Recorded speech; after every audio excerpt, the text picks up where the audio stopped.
sitting here, I'm supposed to be the franchise player, and we're in here talking about practice. I mean, listen, we talking about. But the man's in trouble. I'm gonna show you how great I am. Cleveland, this is for you. If you ain't first, you're last. You know what I'm talking about? That phrase.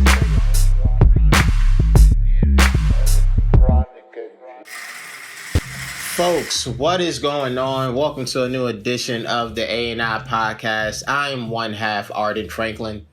What's going on? It's your boy Isaiah Smalls. Hope all is well with everybody.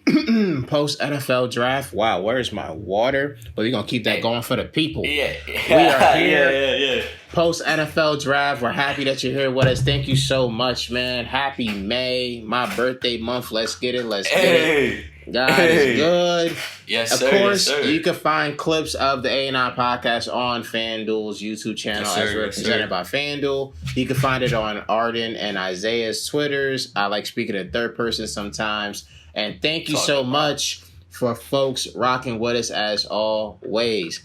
Good brother Zay, how you doing? Bro, I'm actually good, man. You see me, I'm over here rocking the Eagles jersey, man, the Birds jersey, man. It's been a long time since I can rock this with some pride, man. So, you know, I wonder why. Hey, we got a little. Why. We finally got somebody from the SEC that's actually worth a damn. That's why. Finally got that Alabama player. Good Lord. All right. It's been like 15 years since we had somebody from Bama on our squad. It's about damn time. I hear you on that, man. Of course, we all get into recapping the NFL draft later on tonight. But first, we got to start off with our hot stories, man. Hot stories of the week since the last time we've been on the air with you guys. And Isaiah, I want to kick this off because I want to let people know, regardless of how old you are, we are now officially old. And we are officially old because as of this recording, ladies and gentlemen, we're recording on Thursday night.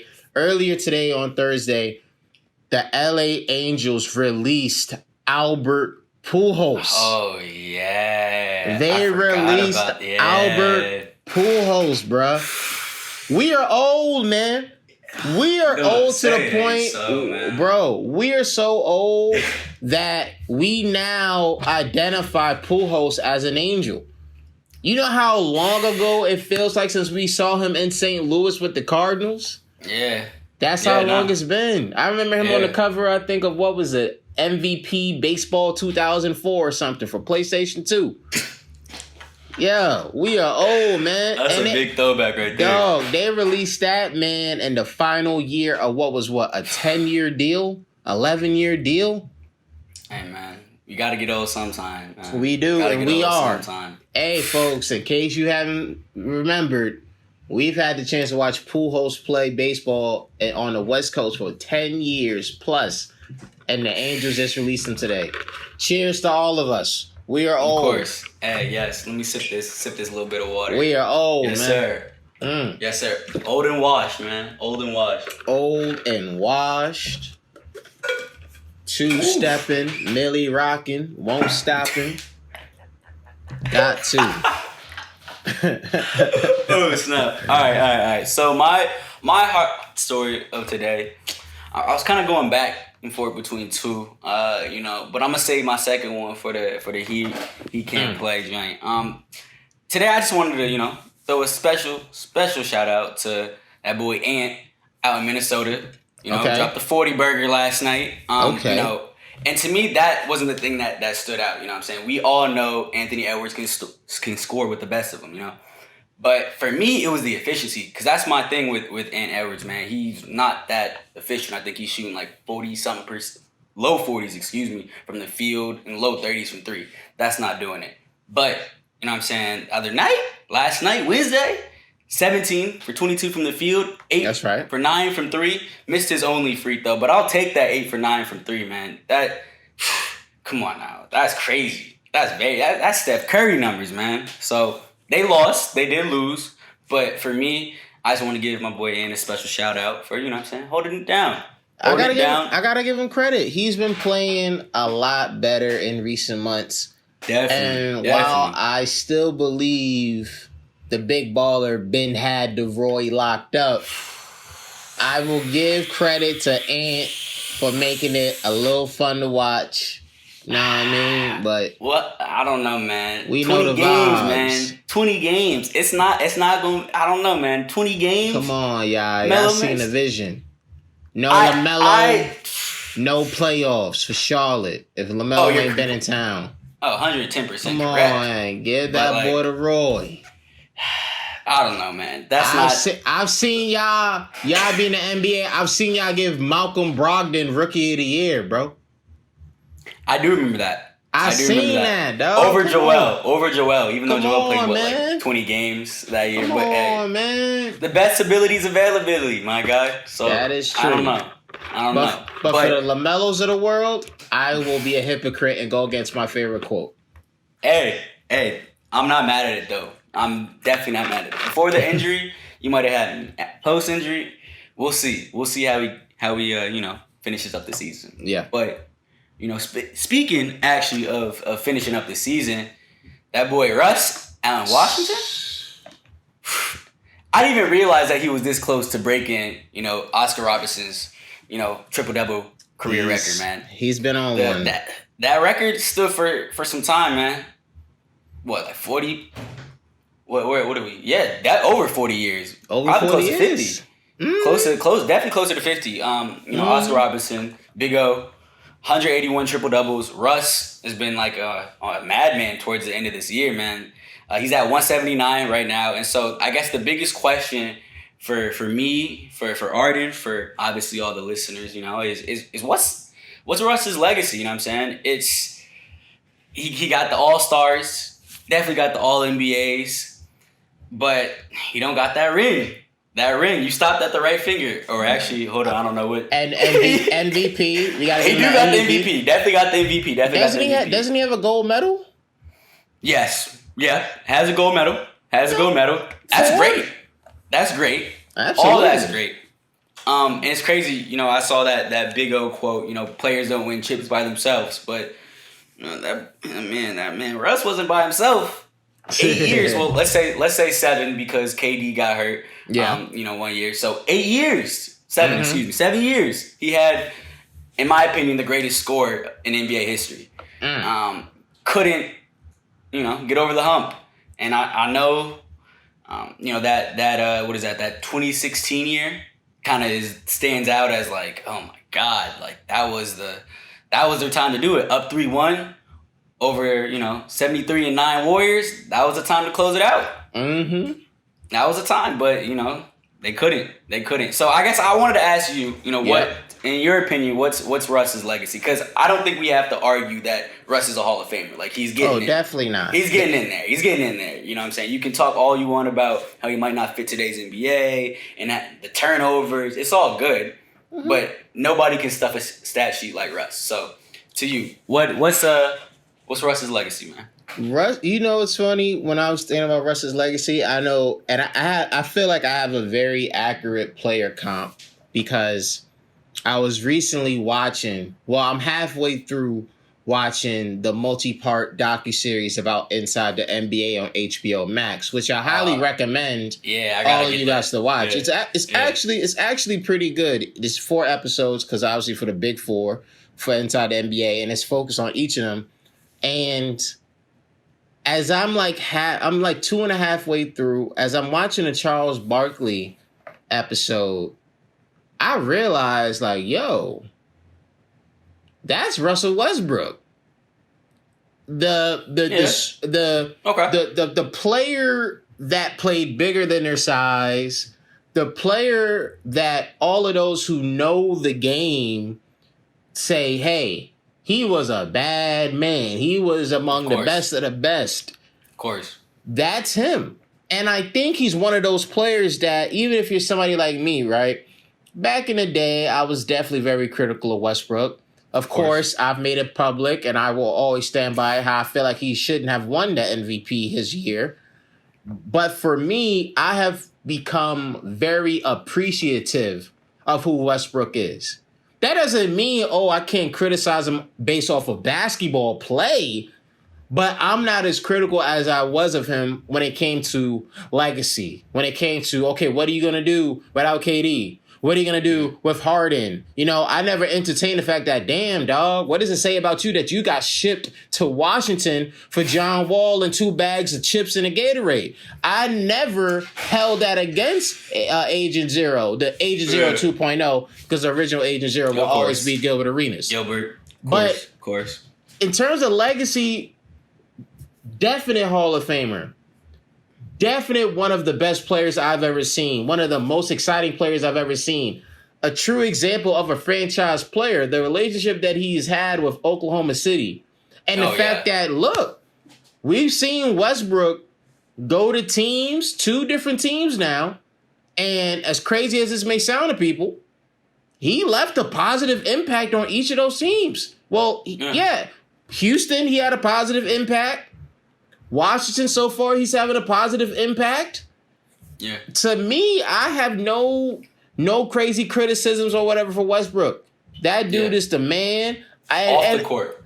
Off the court. Crazy drip. Yeah. I've accepted his swag. I was somebody like, yo, this is hella weird, but I'm like, yo, I might wear that too. I might wear that too if I got money. Yeah, I might wear that too if I can say why not. And I do what I want. But I do look at him, though, on the court. And honestly, man, I've never really held him to, yo, you got to get this chip. Because I never looked at him, respectfully speaking, of course, as like the same sort of alpha that we looked at the LeBrons, the KDs, the Hardens, the Cobes, the CPs, even Steph now. Like, I never held him up to that regard to be like, hey, man, I need you to win a chip. Mm-hmm. I cared more about, are you playing efficient basketball? Can we cut down on the turnovers? Can you actually get you a little jumper, bro? Because you can't play like that forever. Mm-mm. But legacy for me, before I pass it back to you, super duper Hall of Famer, one of the best, most exciting, and to an extent, underappreciated stars I've ever seen in my basketball life. Definitely. No, definitely. I really like that Chuck comparison. It's funny. I was watching actually Undisputed this morning, and apparently Nelly texted Skip that's the comparison, but took it a step further and said, you know, that he'd rather have Russ's career, which, you know, I can see that. Yeah, I'm not mad at that. Mad at that. I actually agree. I would too. Yeah, exactly. I'm definitely not mad at that. I mean, Russ is a great human being. You know, we can talk about the lack of the jump shot. Like this year, the 64% from free throw. Like personally, that's inexcusable, especially considering the drop. You know, I think he was shooting 70-some% 2 years ago. I don't think he shot the best last year. And even then, that's crazy for a guard, especially if it was like low 70s. Exactly. Like, you know, we give Lonzo a lot of crap for, you know, not being able to shoot free throws for the past few years. This year, he's a lot better. But, you know, I think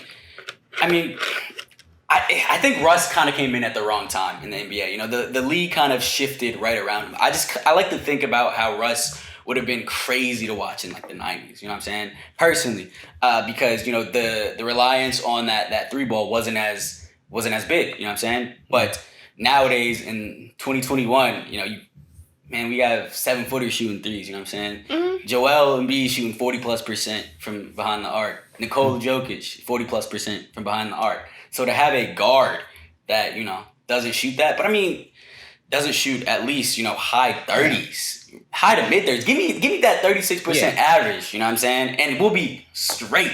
But it is what it is, man. You know, shout out Russ. You know what it is though? I disagree in terms of I think he entered the league at the right time because you talk about 07 and after, within 2 years we saw the likes of Westbrook, D Rose, and John Wall enter the league.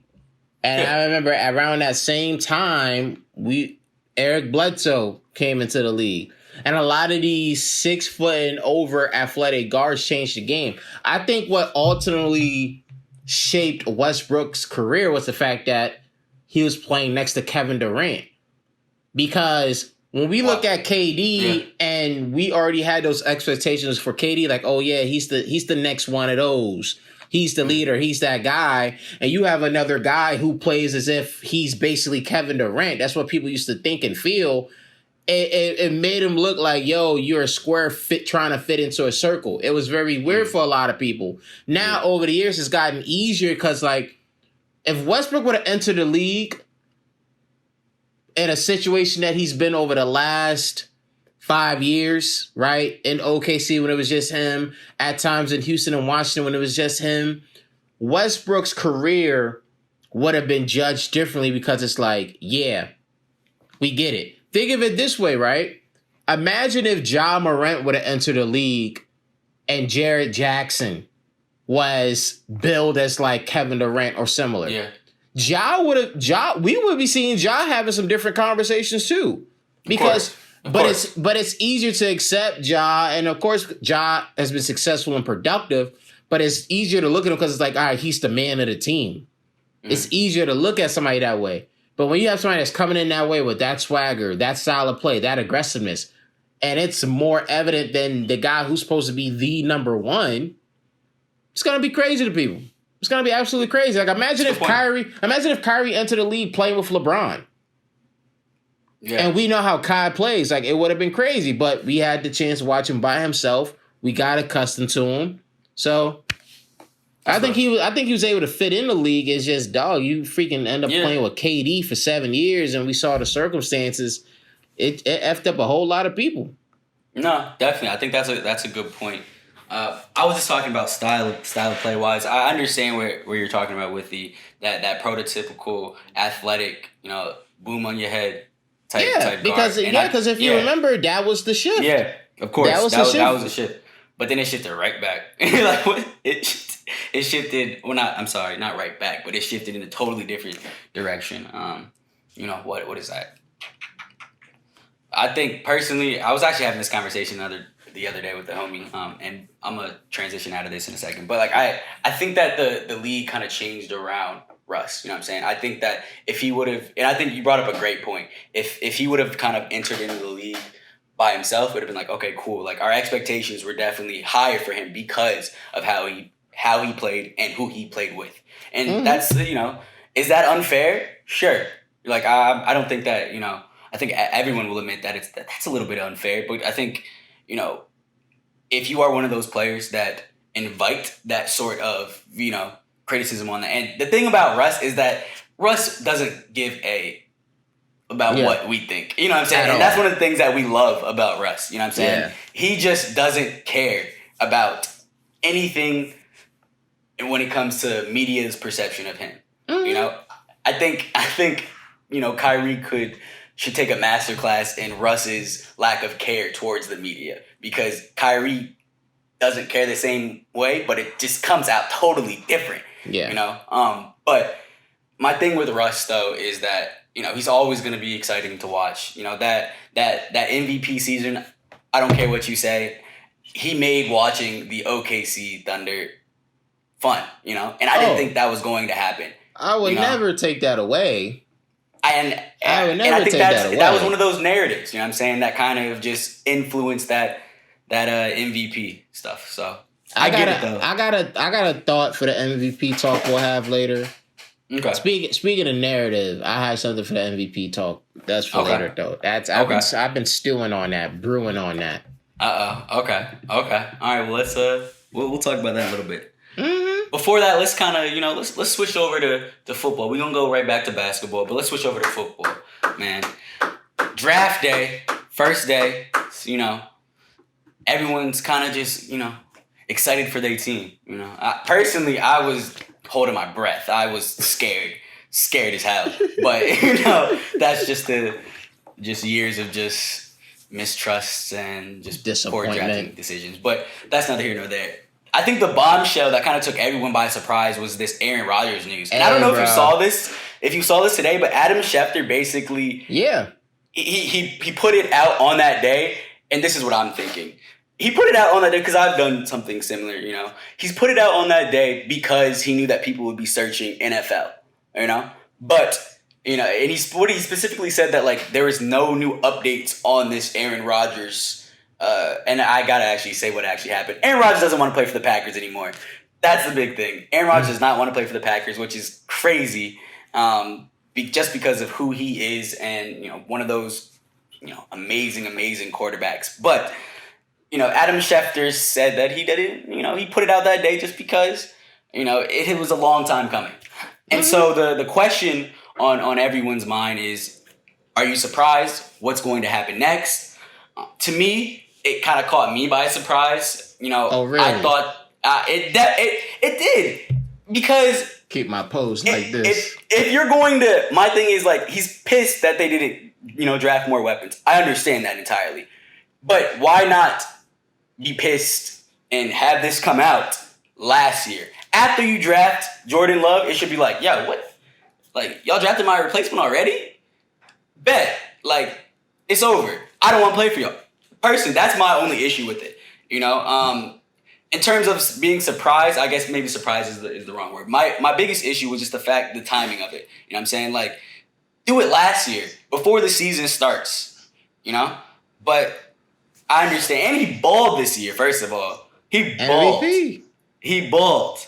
Devontae Adams had an amazing season. Mm-hmm. So I'm personally of the mind that if there's an issue, you start it, you address it at the beginning.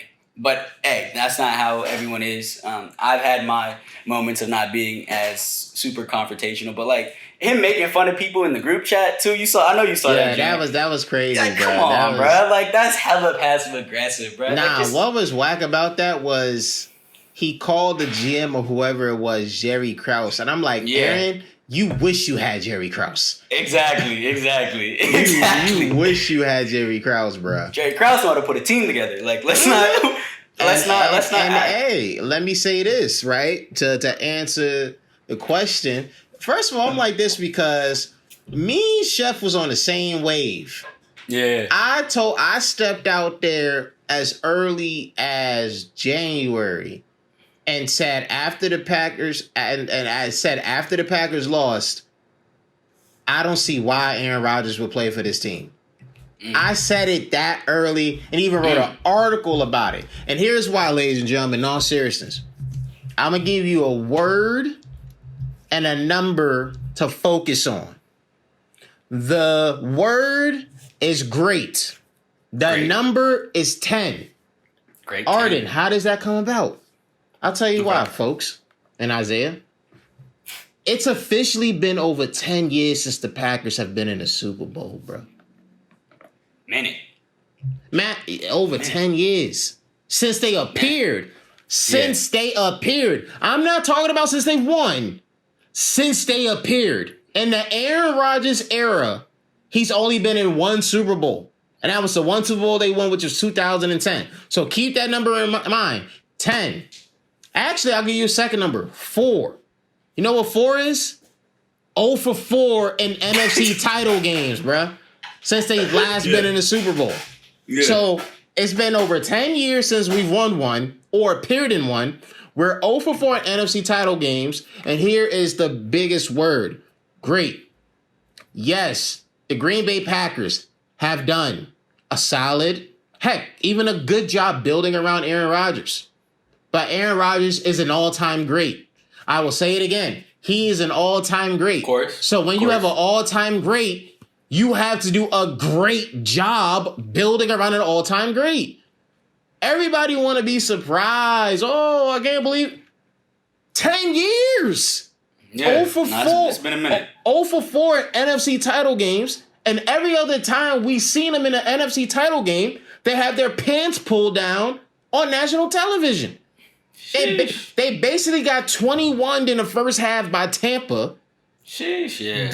They're like what? They're like what? 0 for 2 or 0 for 3 versus San Francisco in the playoffs. So in the last decade, they had a one and done when they were 15-1 in the year Rodgers won MVP. Like, I don't forget these things. Yeah. We choked in the NFC title game in Seattle in 2014. We choked. And oh, by the way, we went down to Atlanta where the players play, and we got murked by Atlanta in Atlanta, bro. They won the Super Bowl. So we're good enough to get to the NFC title game. Ain't no question about it. But I'm 37 going on 38. I don't got time no more to be good enough to make it here and have my pants pulled down on national television anymore. I don't got time for that. And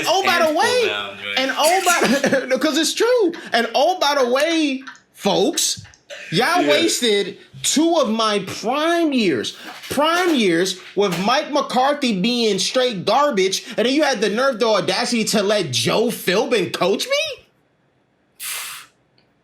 Why would I stay?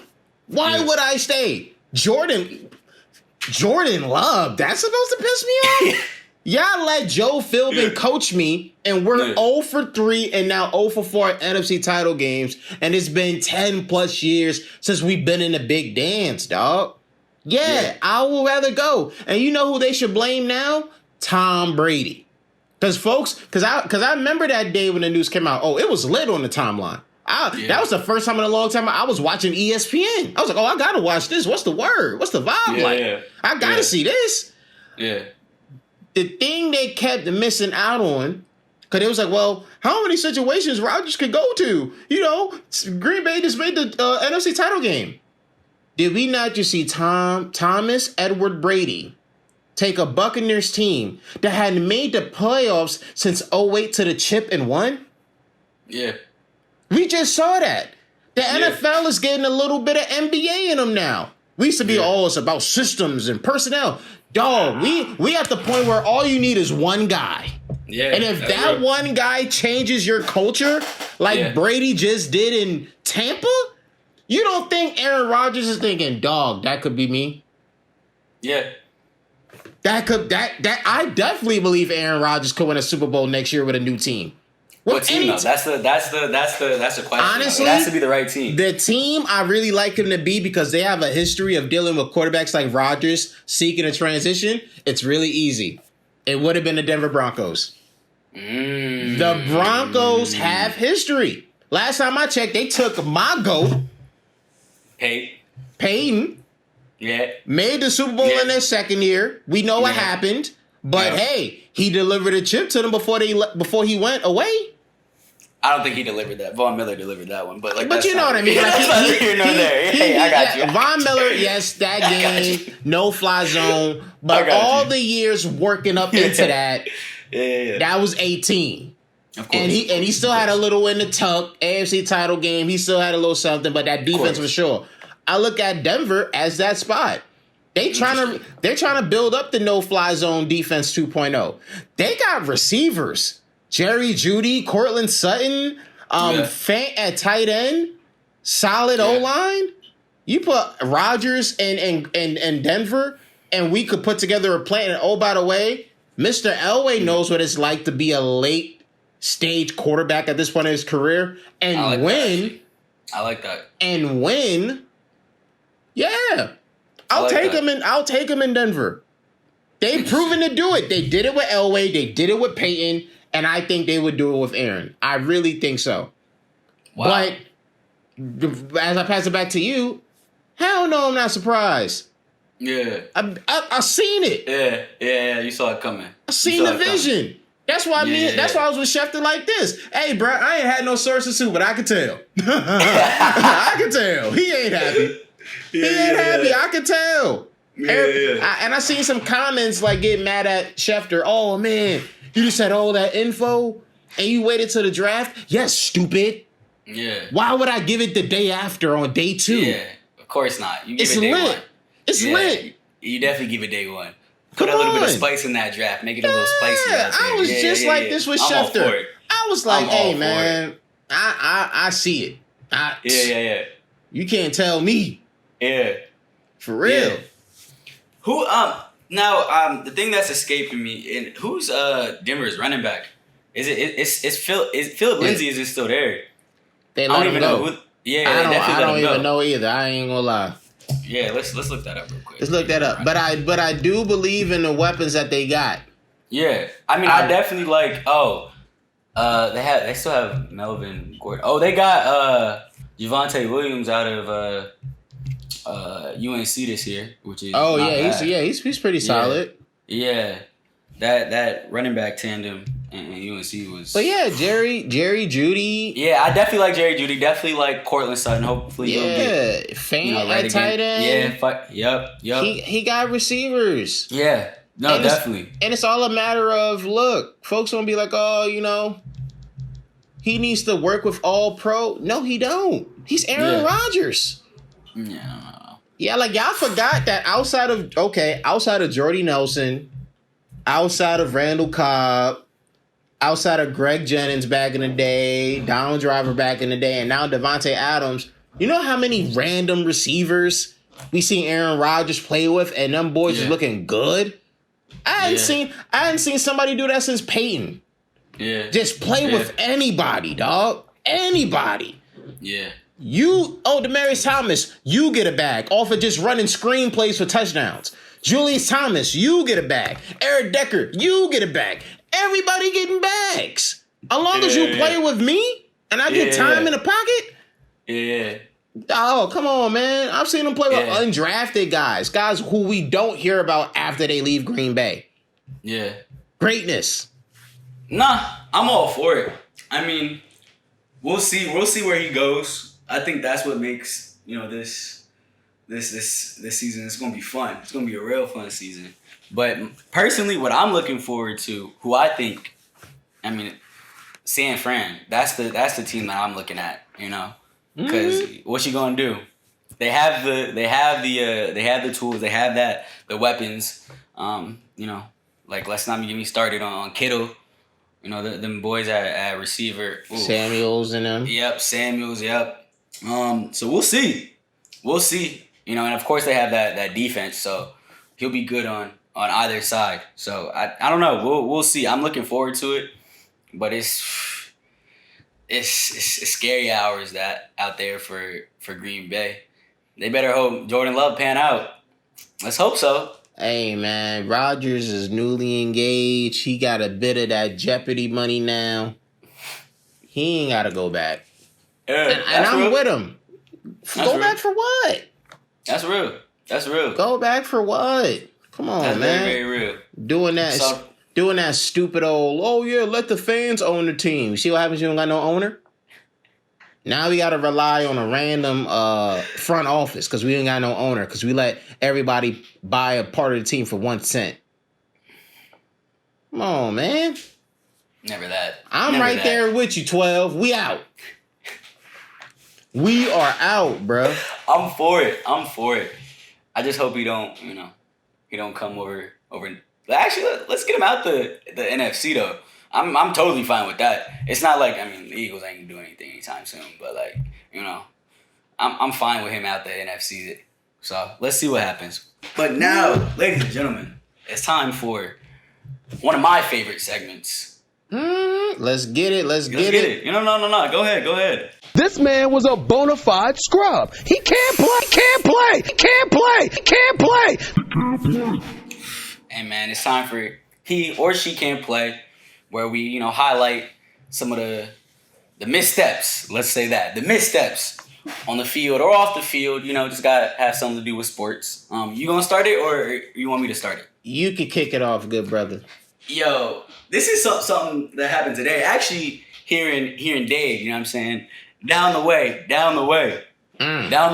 out at Hard Rock. It's Jake Paul, bruh. I knew this bro was a troll, man. I knew he was a troll. But my man caught one from somebody. So I don't know if everyone heard today. Today's Thursday. They held the presser for the Logan Paul Floyd Mayweather fight. I think it's June 6th down here in Dade. I gotta, get my press credentials together because I didn't even know, one, that was even happening today. And two, we didn't send anybody, so I gotta, make sure that I'm on that. But, it got a little bit heated towards the end with this man. Floyd was talking kind of spicy, though. I can't lie. But he was talking about I could, piece up both the Paul brothers in one night. And to be honest, before this little incident happened, I had no idea which Paul brother he was fighting. I thought he was fighting Jake Paul because that's the Paul that I saw, knocking out Nate, knocking out Ben Askren. I was like, oh, that's the Paul brother he's fighting. Only today when I realized afterwards, after this man Jake Paul stole my man Floyd's hat. And the thing was, first of all, man, you never steal a black man's hat when when he got it on. You never got it because you don't know what's under there, you know what I'm saying? And it was clear, one, from the aggression, and two, from the way, my man's hair looked, he ain't got a cut in a minute. Definitely ain't got a cut in a minute. So when that boy Jake Paul out here playing games, oh, I got your hat, them boys got on him. Floyd had like 35,000 bodyguards just Somebody, bro, all I know is that man Jake Paul. I know you heard that clip of him going back into the locker room. I got your hat. Tears streaming down his face. It sounded like, bro. Oh my God, that joint had me weak, son. But yeah, Jake Paul, you wild. To be honest, that's the fight I want to see. Let's get this Logan Paul Floyd joint out the way, cause Floyd gonna dust him up. But this man Jake Paul, that's what I want to see. I want to see Floyd give him the hands too.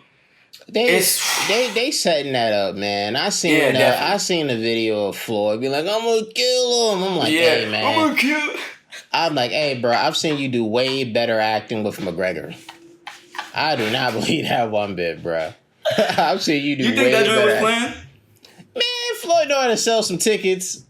Oh, yeah, that's real. He definitely know how to sell some tickets. First of all, I was surprised that he could grow hair like that. That's real. Wow. He had a beard and everything. Yeah. I was like, yo, bro could get a dog Caesar before the fight. I was used to him having no baldy, bro. I said, damn, that's crazy. But this week for me, man, I'm gonna go to the owners. I'm gonna go to the owners, and I'm gonna go to an owner who overlooks a team that, while plays a sport I don't really follow much, I do rock with, and that's James Dolan, owner of not only the New York Knicks, but the New York Rangers. Reports have been coming out. He not only fired the team president and the team GM because of just performance reasons, he fired the both of them because the team president apparently didn't agree with Dolan's thoughts on firing the GM. So Dolan said, I bet you're getting the can too. And I think that's just crazy. Again, this is what I've heard and seen on the timeline, but I think that's crazy. Like, I get it. You're the owner of the team. You sign everybody's checks, but bruh, the Rangers have been more successful than the Knicks, and God knows how long, even though the Knicks have been successful this year and it's a lot of fun. Why are you removing a regime that after 2 years was able to successfully get the Rangers back on track to rebuilding and being competitive again? This is not like the Knicks' job. The Rangers have actually been making the playoffs. They've had really solid players over the years. They even made a Stanley Cup like 5 or 6 years ago. So this team can be competitive at any given moment. But of course, like any other team, you have to experience your periods of struggles. So I think it is absolutely crazy that if this is indeed true that, your team president defends his GM who he's been doing a good job with, and you go, all right, you have to go too. Why? Why does James Dolan have to do James Dolan things? I haven't heard about you much, dog. Like, keep it that way. Yeah, it has been a quiet James Dolan year. That's definitely, It's ridiculous. That's definitely true, yeah. Wow. Ridiculous. That's funny. That's hilarious, actually. Ridiculous. You don't agree with me? Yeah, you going too, bro. Yeah. Wow. Okay. Wow. All right. So let's get out of this. He or she can't play. Great segment as always. And let's get into the reason why I'm wearing this jersey right now. Let's talk about it. NFL draft. Last week, man, I can't lie. Aside from the Rodgers stuff that, definitely had me on the edge of my seat, it's the first time I feel like in a minute, I'm walking away from an Eagles draft like, whoa, we might got some guys, And this is and it's crazy to think, we really just won a Super Bowl 3 years ago, and we just exploded. But it is what it is. Howie Roseman, you saved your job for at least another couple months. But couple months, man. Because hey, man, as soon as this season starts, I'm right back on his ass, bro. I'm gonna be honest. But that's neither here nor there. Right now, we're talking about the draft. You know, my Birds grabbed Devonta Smith, Heisman. Apparently, he's about to wear number 6, which is dope. You talked about that last time. That single digits, baby. That joint fire. That joint is fire. The Devonta Smith jersey's loading. 49ers kind of, surprised us all grabbing Trey Lance. That's right. I don't know, Dakota State. The Bears jumped up and grabbed Justin Fields, my boy, which is crazy, man. I'm super excited for that. Best pick of the first round. Yeah, I don't think I'm going to argue with that one. I don't think I'm going to argue with that first round, man. Definitely. So, for me, I'm happy my Birds finally got some weapons out on the edge. I'm happy for Justin Fields for going to a team that not only has a few weapons, David Montgomery, Allen Robinson, and that's not even getting started on the defensive side of the ball, but a team that has a long, storied history of greatness. Not really at the quarterback position, which is dope for him because he can, carve out that niche and be that guy. But, I think that was, as you said, one of the best picks of the draft, if not the best pick of the draft. Obviously, I'm a little impartial of the first round, Obviously, I'm a little impartial to my Birds. But, I kind of wanted to get your thoughts. What were some of the best picks? I know you said Justin Fields, but what are some of the other ones you liked? Any surprises for you? What, give me your reaction. Also, I need to hear about the Colts, man. What'd you think of their haul? Absolutely. For the Colts, really quick, Chris Ballard, having a typical Chris Ballard draft. Of course, I think like a lot of Colts fans, we were definitely entertaining the thought of, hey, we could get a tackle. We didn't go tackle. So we were like, all right, what are we doing? But things may be okay. We might sign Eric Fisher, who should be back at some point this season. I'll take him. If not, we're going to go to the recently released tackle, Charles Leno Jr. from the Bears. We can't lose with that. We got a couple of key pass rushers that are young that should help our pass rush, even though one of them, too, is coming back from injury. So I have no complaints about the Colts draft. As for the rest of the first round, again, I loved Devontae to Philly. I was really happy about that. I think him going to Philly, having Hurts at QB, being in a position to thrive there, it's going to be really, really dope. Of course, we talked about Fields to Chicago. I love that for him.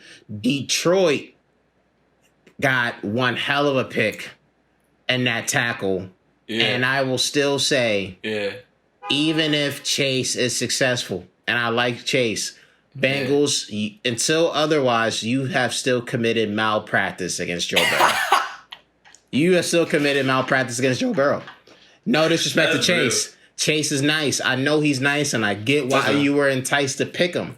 Of course. But dog, Sewell, whatever, he's different.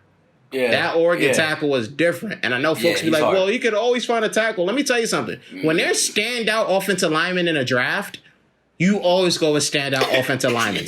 Always, bro. Because the drop-off is more severe from elite offensive line talent. I think it's more severe than any other position in football in the draft, in my honest opinion. So, until otherwise, malpractice. I like the fact that Horn went to Carolina. I thought that was dope. Wait. Actually, hold on. Before you go on, I kind of wanted to back that up to the Bengals pick. You know what I'm saying? Mm-hmm. I agree. First of all, I agree. Because, your man's Joe, Broadway Joe, the real Broadway Joe. No, I'm just joking. I just don't like the Jets. So I just got to throw that little jab in there every now and then. But, coming off the knee surgery, you would think that, they're going to ask him, though. No? That's the thing that kind of, like, if Jamar Chase, if he really loves Jamar Chase, and he's like, yo, I want that over my health, I mean, what can you say as a GM? I get it. At the end of the day, you have the ultimate decision, and at the end of the day, you probably should have gone for help, because I agree. Here's what I'll say. But I will look Joe dead in his face. Yeah. Like, you my mans, right? Yeah. No. No. Yeah, Listen, that's real. How you gonna throw to him when your butt's on the ground? And you act like you playing with bums. Like we just got you T. Higgins. You got Tyler Boyd, who's like a consecutive 1,000-yard receiver. Yep. Like, come on, man, stop playing with me. Stop playing. You tore 2 significant ligaments in your knee, bro. What you? Yeah. You trying to get me to lose my job because you want a cool toy? The freak's wrong with you, son? Yeah. You bugging out. Hey, if we're wrong, we're wrong. It's no big deal. Like our life or careers don't depend on it. But nah, dog. You can always get receivers. Yeah. Always get receivers. Like you can. You that nice anyway, Joe. Like you can make anybody look good if we protect you. That's real. But I like Horn to Carolina. I know that surprised some folks, but I think they have enough weapons down there in Carolina. You know, you could start showing up the secondary, and Horn was, you know, one of the, if not the best defensive back in the entire class. And I was surprised to see at certain points of the draft, especially in the first round, where some defensive ends went, where some tackles ultimately went. I'm happy that the Mac Jones phenomenon happened where it should have been, which was 15th to New England. I'm happy. There was no top 3, no top 5, no top 7. 15 was where he belonged the whole time. Exactly. And I'm happy that it happened. Exactly. One thing, though, that, you know, I think I have this same, you know, thought every single year, man, but they got to get rid of the pageantry, bro. I don't know if you know, you was thinking the same thing, bro, but I'm going to be honest, man. It got to about, I think it started at like 8, you know what I'm saying? It got to like 8:20. I'm looking at the clock like, bro, what's going on? Like, announce the picks, you know? Like, come on, let's get a move on, Roger. Like the intro to the draft to me was cringeworthy. I was like, yo, who is performing? Why are we doing all of this extra stuff? It was just like a band. Like, you know what was so cringeworthy? What was really cringeworthy? Goodell wanting the fans to boo, and they weren't even booing. It's like, yo, bro, folks have been through a pandemic, bro. Yeah. We do not care about your ass. Like, we don't care about you no more like that, bro, to be booing on crazy. He's like, come on, boo me. Where are you? Yeah. Bro, you trying to watch Rodgers the draft? Is so out of touch, man. It's so like, what are we doing, bro? Like, taking 20, 30 minutes. All these teams knew who they were picking, bro, and yet you using the whole clock? Especially Jacksonville, bro. Like, come on, son. I would have faded somebody from Jacksonville if I saw him. Yeah. Bro, come on, the whole 10 minutes, bro. Urban, you my guy, but like, come on. The whole 10 minutes, you know, damn. I'm talking like 30 seconds tops. Like that's the reason you took the job, right? Like, come on now. There's no reason to. But I guess, you know, they got to sell them ad dollars and whatever. So it is what it is, man. It is what it is. So, you know, we nearing the end of this episode. You know, We, you know, I told you we gonna return back to hoops, and here we are again, man. LeBron, my GOAT, out here. This is something actually that I don't really agree with. But, you know, I'm sure y'all saw the news. LeBron is pissed that there is a play-in tournament. And, you know, spoiler alert, he's only pissed because the Lakers are probably going to be in it. But that's neither here nor there. You know, what are your thoughts on the play-in tournament? For me personally, I love it. Last year, specifically that Blazers Grizzlies game, to me, like the energy of that, you know, was just amazing, yo. Like I was on the edge of my seat rooting for Ja to go grab it, even though, you know, I love Dame, but you know, Ja was trying, bro. He was really trying to go grab it without his number 2 in Jaren, man. So CJ and Melo that game. Yeah, and so, like, personally, like, I love the play-in tournament. I love the idea. It's a way for these, you know, the way that I see it, it's a way for these young guys to really get that shot, you know what I'm saying, at taking down the big dog, you know? And I understand why Bron don't want it. You know, my man's getting up there.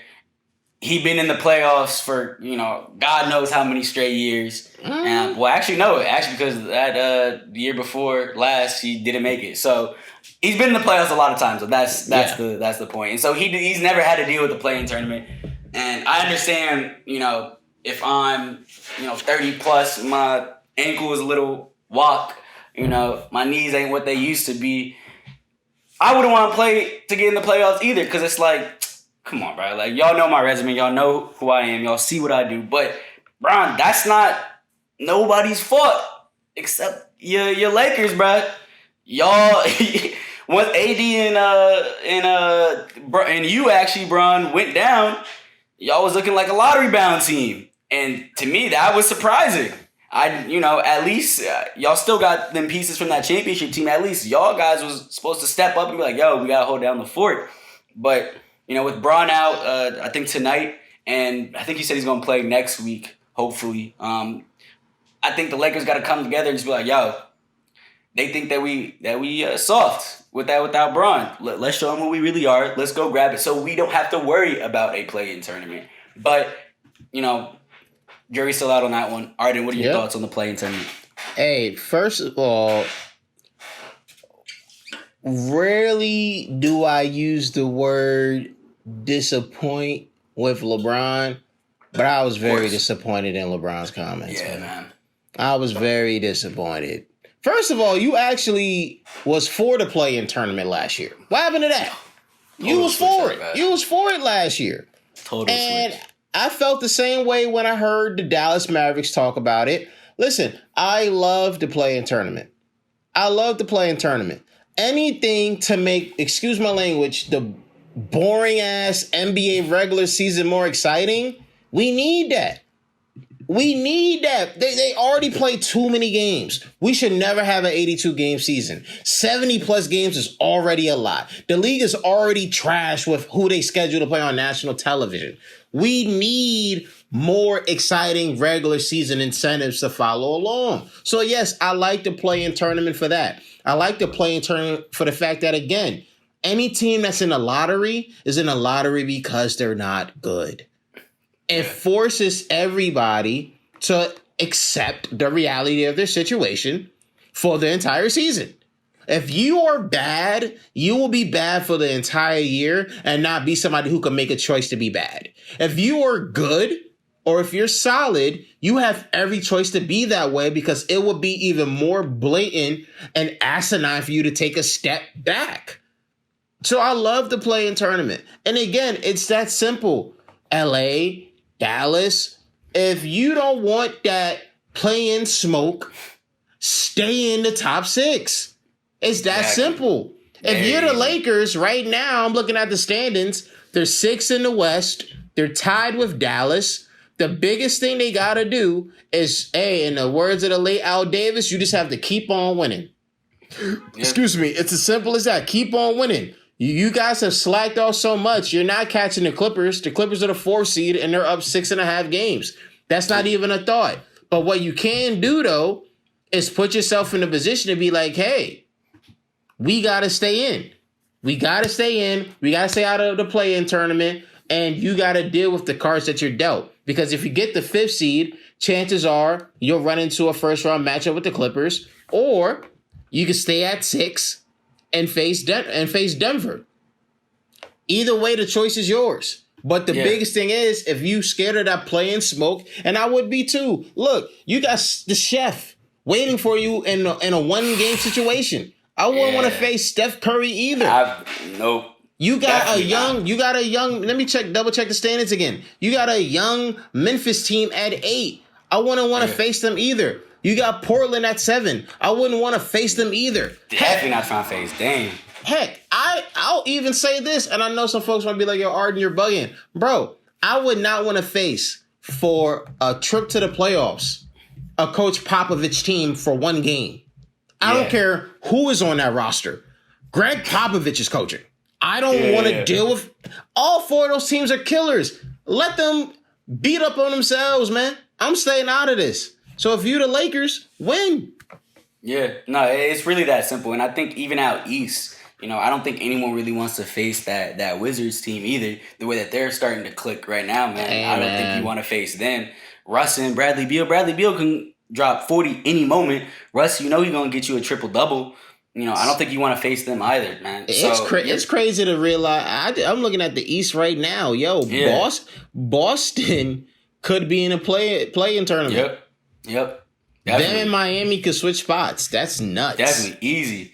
And the thing with that Lakers schedule, to kind of go back to them, it's kind of scary, man. Over these next couple of games, you got Clippers Thursday night. Tonight, I didn't want to speak into the future. I don't know when y'all gonna listen to this. So yeah, you got the Clippers tonight, the Blazers tomorrow. On Sunday, you at home, luckily, but y'all facing the Phoenix Suns and CP3. Number one team. I think they're still number one, right? Number one team in the West. Then New York's coming to y'all, and that's a scrappy Knicks team. That's a very, very scrappy Knicks team. Very good defensive team. Then you kind of got the Rockets. That should be a dub. But yeah, Pacers are fighting for their playoff life too. I think that should be a dub too, but you never know. And then they end the season with New Orleans. I'm just looking at it. 3 games, maybe those last 3 are I think you have your best chance at winning, but I don't know, man. It's about to get mad scary, man, for them Lakers. And I understand why LeBron doesn't want to play. I totally understand that. But you're right. It's just disappointing for him to flip-flop like that, bro. Yeah, and it's his age is talking, and I get it. It's funny because Bron's age really talks like this. But, he got to remind us that he's a little bit older every now and then. So, it is what it is. Still the king, though. Still the king. He's still the king. He's still the king indeed. But come on, man. Yeah, we're not doing that. We're not doing that, Brody. So, last topic. Of course. Let's play it. Oh, listen to the crowd.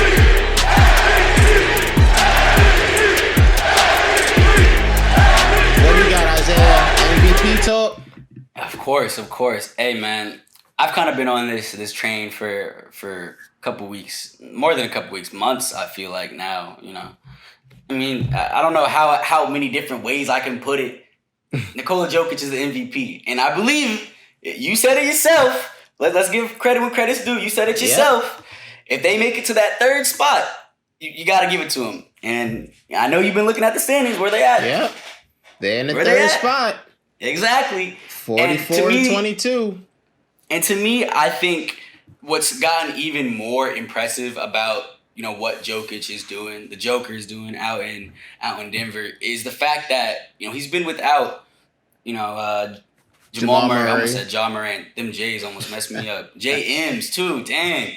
But Jamal, you've been out for almost a month now, and they really haven't lost a step. I think they've lost 2 games since then.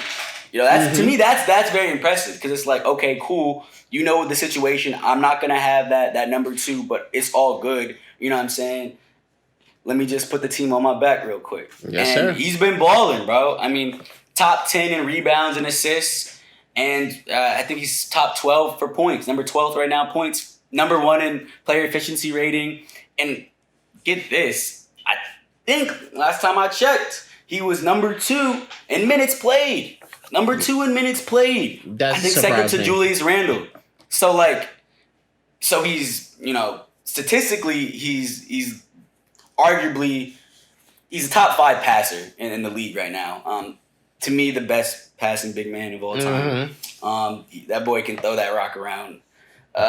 He's rebounding the ball at a high level, scoring at a high level. And that's the thing about Jokic. He never really was much of a scorer till this year.